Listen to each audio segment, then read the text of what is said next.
નમસ્કાર, હું મનીષા ઠેસિયા. અમારી યુટ્યુબ ચેનલ ગુજરાત સમુદાયમાં આપનું સ્વાગત છે.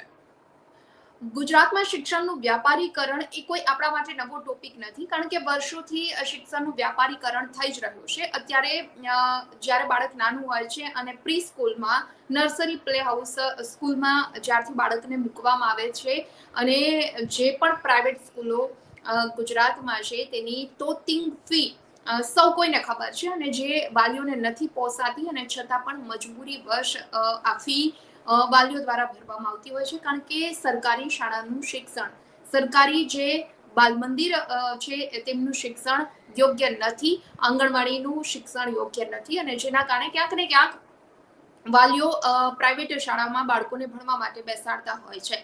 એટલે ધોરણ 1 થી 12 સુધી જે પ્રાઇવેટ શાળામાં વાલીઓ બાળકોને ભણાવે છે એની ફી જ વાલીઓને નથી પહોંચાતી, અને ગમે તેમ કંઈક સેટિંગ કરી અને બાળકોની ફી વાલીઓ ભરતા હોય છે. પરંતુ ધોરણ 12 પછી શું?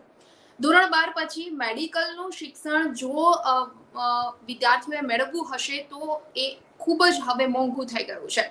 અત્યાર સુધી આ શિક્ષણ મોંઘું જ હતું, પરંતુ હવે એની ફીમાં હજુ પણ અમુક ટકાનો વધારો કરી દેવામાં આવ્યો છે. જી હા, કારણ કે હવે ગરીબ અને મધ્યમ વર્ગ માટે ડોક્ટર બનવું એક કદાચ સ્વપ્ન રહી જશે, કારણ કે જે ફી હવે મેડિકલ ક્ષેત્રની થઈ ગઈ છે ગુજરાતમાં, એ ફી કદાચ ગરીબ અને મધ્યમ વર્ગના વાલીઓ નહીં ભરી શકે. એટલા માટે ગરીબ અને મધ્યમ વર્ગના વિદ્યાર્થીઓને ડોક્ટર બનવાનું સ્વપ્ન કદાચ સ્વપ્ન પણ રહી જાય, કારણ કે એમબીબીએસ માટે હવે 50 લાખથી 1 કરોડ રૂપિયા સુધીની ફી થઈ ગઈ છે. જી હા, આ ફીમાં વધારો પણ કરવામાં આવ્યો છે. આ એમબીબીએસમાં ખાસ કરી ખાનગી કોલેજની વાત કરીએ તો જે 4.5 વર્ષનો કોર્સ હોય છે એમબીબીએસ નું, આ સંપૂર્ણ કોર્સની ફી છે તે 50 લાખથી 1 કરોડ સુધીની થઈ ગઈ છે. ઘણી કોલેજ તો એવી છે કે 1 કરોડ ઉપર તેની ફી છે. 1 કરોડ 10 લાખ આસપાસ એમબીબીએસ ના અભ્યાસની ફી થઈ ગઈ છે. એટલે આ ફી છે તે ગરીબ અને મધ્યમ વર્ગના વાલીઓને પોસાય નથી. એટલે આવા વિદ્યાર્થીઓ માટે મેડિકલનું એજ્યુકેશન મેળવવું ખૂબ જ મોંઘું થઈ રહ્યું છે, અને આ જે એજ્યુકેશનની ફી છે એ ખાસ કરી રશિયા અને જોર્જિયા કરતા પણ વધારે છે એવું કહી શકાય, કારણ કે ગુજરાતમાં જે મેડિકલ ક્ષેત્રની ફી છે તે અમુક દેશની ફી કરતા પણ વધારે છે. દર વર્ષે ખાસ કરી ગુજરાતના 15,000 આસપાસ જેટલા વિદ્યાર્થીઓ છે એ Russia, Georgia, Kazakhstan, Uzbekistan, Nepal અને બાંગ્લાદેશ જેવા દેશમાં પણ એમબીબીએસ ની ડિગ્રી મેળવવા જાય છે, કારણ કે ત્યાં ફી ગુજરાત કરતા ઓછી છે. હવે આ ફી વધારો જે હવે ગુજરાતમાં આ વર્ષે નવો જે ફી વધારો થયો છે, અમુક ટકા ફીમાં વધારો કરવામાં આવ્યો છે, તેનાથી હવે આવા દેશોમાં વિદ્યાર્થીઓનું સ્થળાંતર જે હતું એના કરતા પણ વધશે.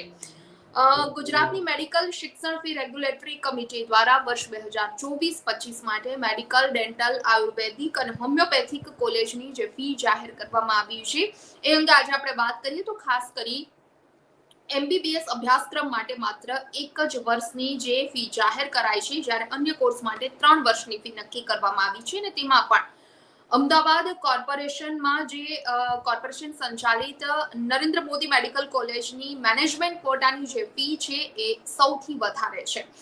એમાં જે ફી વધારો કરવામાં આવ્યો છે એ સૌથી વધારે છે, અને આ જ ફી વધારોને જોતા એવું કહી શકાય કે રશિયા અને જોર્જિયા કરતા પણ ગુજરાતમાં મેડિકલ એજ્યુકેશન હવે મોંઘું થયું છે. દર વર્ષે ગુજરાતના જે 15,000 જેટલા વિદ્યાર્થીઓ બહાર ભણવા માટે, મેડિકલનો અભ્યાસ કરવા માટે જતા હતા અને જે તબીબીની ડિગ્રી મેળવવા માટે જતા હતા, તેમાં હવે વધારો થશે. જ્યાં કોલેજો ઓછી અને ફી અને પ્રવેશ માટે ઓછા શૈક્ષણિક અવરોધો સાથે સંપૂર્ણ તબીબી ડિગ્રી આપે છે અમુક દેશમાં, અને જેના કારણે વિદ્યાર્થીઓ ત્યાં મેડિકલનો અભ્યાસ કરવા માટે જતા હોય છે, અને આ સ્થળાંતરમાં હવે વધારો થશે. નિષ્ણાંતોનું એવું માનવું છે. ખાસ કરી અત્યાર સુધી આમ પણ જે શિક્ષણ છે તે મોંઘું જ હતું. શાળાથી લઈ કોલેજ સુધી જે પેરેન્ટ્સને ફી ભરવી પડતી હતી, એમાં વાલીઓની જિંદગીભરનું સેવિંગ્સ તેઓ દાવ પર લગાવતા હતા, ખર્ચી દેતા હતા, અને છતાં પણ વિદ્યાર્થીઓની ફી સંપૂર્ણ નથી ભરી શકાતી. અને હવે આ મેડિકલની ફીમાં જે વધારો થયો છે એના કારણે ખાસ કરી વિદ્યાર્થીઓ માટે હવે મુશ્કેલી વધવાની છે. ખાસ મધ્યમ વર્ગ અને જે ગરીબ વર્ગના વિદ્યાર્થીઓ છે તેના માટે મેડિકલનો અભ્યાસ સ્વપ્ન બની રહેશે.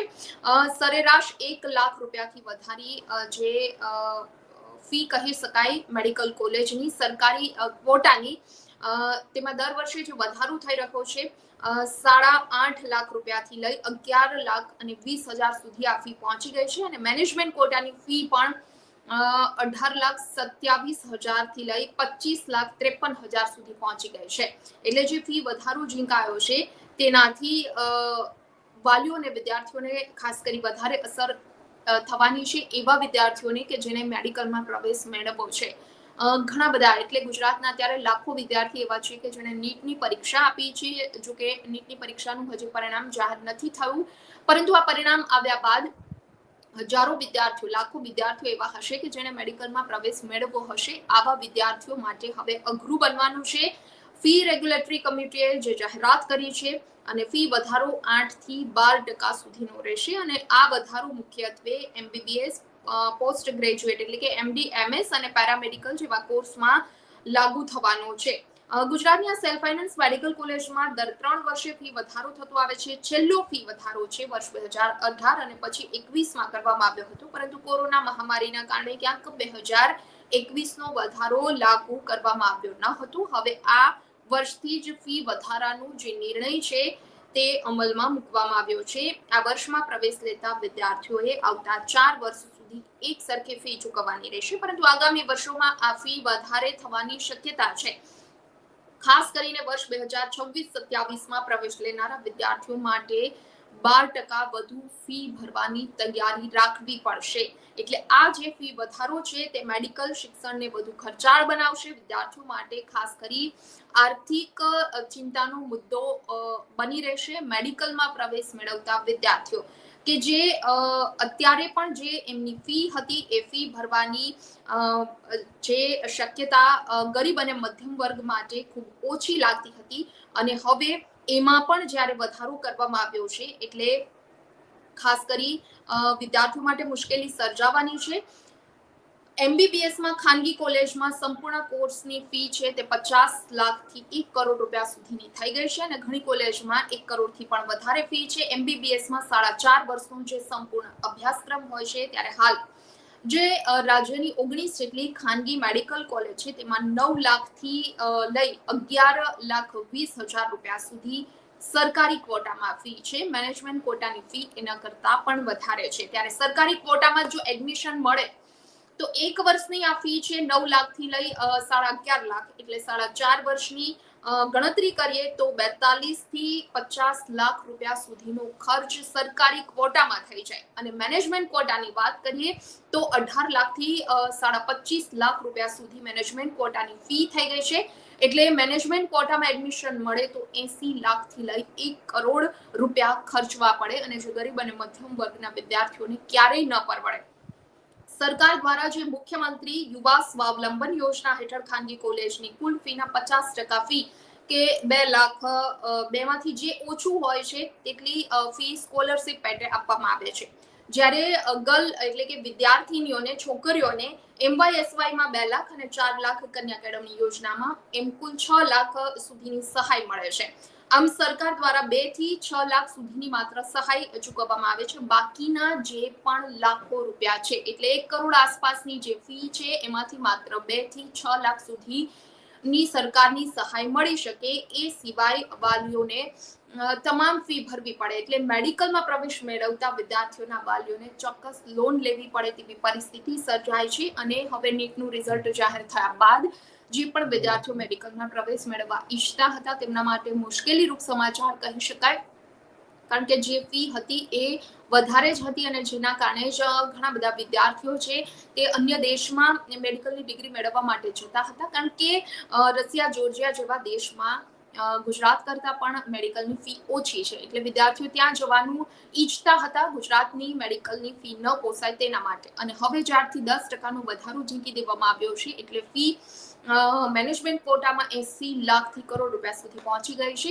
એટલે મધ્યમ અને ગરીબ વર્ગના વિદ્યાર્થીઓ, વાલીઓને ફટકો પડ્યો છે. આ પહેલા પણ ગયા વર્ષે વિદ્યાર્થી મેડિકલ ક્ષેત્રના જે પણ વિદ્યાર્થીઓ છે, વાલીઓ છે, એમના દ્વારા સરકારમાં પણ રજૂઆત કરવામાં આવી હતી, પરંતુ જે ફી વધારો દર વર્ષે થતો હોય છે, અમુક વર્ષે જે ફી વધારો કરવામાં આવતો હોય છે એ ફી વધારો આ વર્ષે કરી દેવામાં આવ્યો છે અને હજુ પણ આવતા વર્ષે 12% સુધીનો ફી વધારો થાય તેવી શક્યતા છે. એટલે મેડિકલનું જે શિક્ષણ છે તે ગુજરાતમાં દિવસે ને દિવસે છે એના કરતા પણ મોંઘું બનતું જશે એવી શક્યતા સેવાઈ રહી છે. સમાચારમાં અત્યારે બસ આટલું જ. આવતીકાલે કોઈ નવા ટોપિક પર ચર્ચા કરીશું. પરંતુ જો આ સમાચાર આપને પસંદ આવ્યા હોય તો વિડીયો લાઇક એન્ડ શેર કરવાનું ભૂલશો નહીં અને ખાસ અમારી ચેનલ ગુજરાત સમુદાયને આપ સબસ્ક્રાઇબ કરી લેશો. નમસ્કાર. વિડીયો પસંદ આવ્યો હોય તો લાઇક એન્ડ શેર કરવાનું ભૂલશો નહીં અને ખાસ અમારી ચેનલ ગુજરાત સમુદાયને આપ સબસ્ક્રાઇબ કરી લેશો. આવતીકાલે કોઈ નવા ટોપિક પર ચર્ચા કરીશું.